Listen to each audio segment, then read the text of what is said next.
In recent times, virtual interviewing has become a normal part of the hiring process. Nearly 50% of employees in the US worked remotely during the pandemic. Other countries saw similar numbers. With social distancing and more people wanting to work remotely in future, virtual interviews have exploded in popularity. While face-to-face interviews still have a compelling role to play, the quality and speed of hire can be increased by leveraging virtual interviews, particularly in the initial stages when the company is whittling down the shortlist.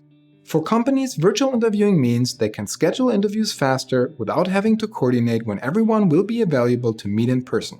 They can access a broader talent pool and even record and share the video internally to make better collaborative hiring decisions.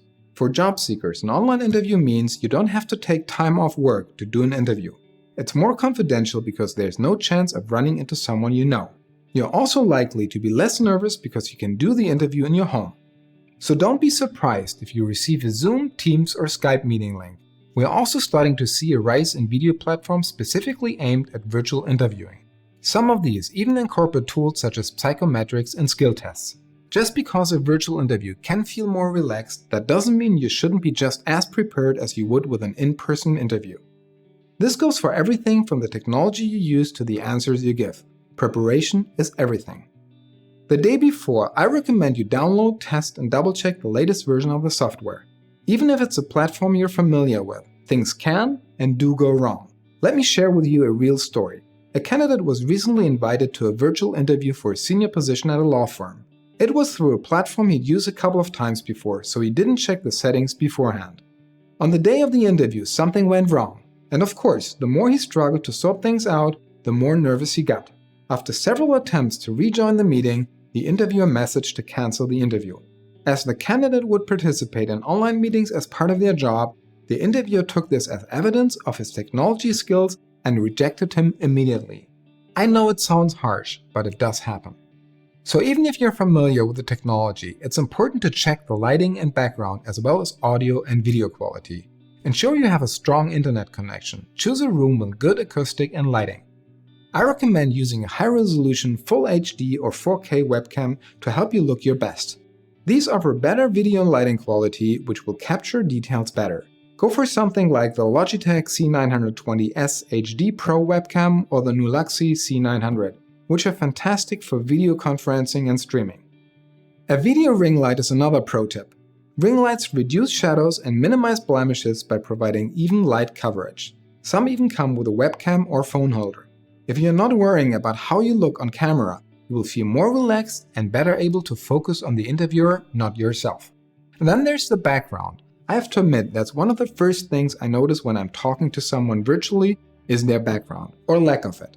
Consider your background as an extension of your professional image. I recently did some interview coaching with a counseling client. She really impressed me by the effort she put into the location of her virtual interview. She sat in a well-lit corner of her home office. There were tidy bookshelves in the background and an attractive landscape painting on the wall. It really set the scene and made it easy to imagine her in a counseling role. If this isn't possible where you're doing the interview, then many platforms offer virtual backgrounds. These can range from simple background blurring through to images and videos. Personally, I often use a beach video as my background. When the weather is hot, it adds a nice touch. People almost always make a comment about it, which is a great icebreaker. Whatever you use, just make sure it looks professional. Before the actual interview, make sure you aren't going to be disturbed by children or pets during the call. In my opinion, there are times when sweet bribery is perfectly acceptable. Do a test call with a friend, or use test features in the software to make sure everything looks and sounds good. Check your seating position in the camera. Make sure they can see your head and shoulders centered in the middle of the camera. And while we're at it, pay attention to your username. While Hot Papa might sound amusing to friends or family, an interviewer probably won't agree. I recommend going for something more neutral, such as your first name. A final pro tip is to invest in a separate microphone. This can improve the sound quality dramatically. They're easy to set up and are relatively inexpensive.